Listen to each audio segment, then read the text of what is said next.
Crispy fish fry ఈ ప్రాసెస్లో చేస్తే ఇంత సింపులా అంటారు.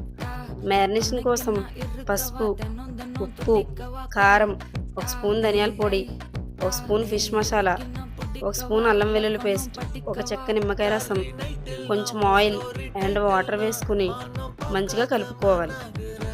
శుభ్రంగా కడిగి పెట్టుకున్న ఫిష్ నేను 6 ముక్కలు తీసుకున్నాను.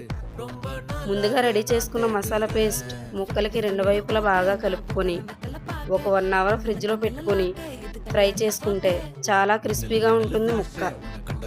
స్టవ్ మీద ప్యాన్ పెట్టుకుని ముక్కలకి సరిపోయేంత ఆయిల్ వేసుకుని అది బాగా హీట్ అయిన తర్వాత ఫిష్ ముక్కలు వేసుకుని రెండు వైపులా మంచిగా యాగనివ్వాలి.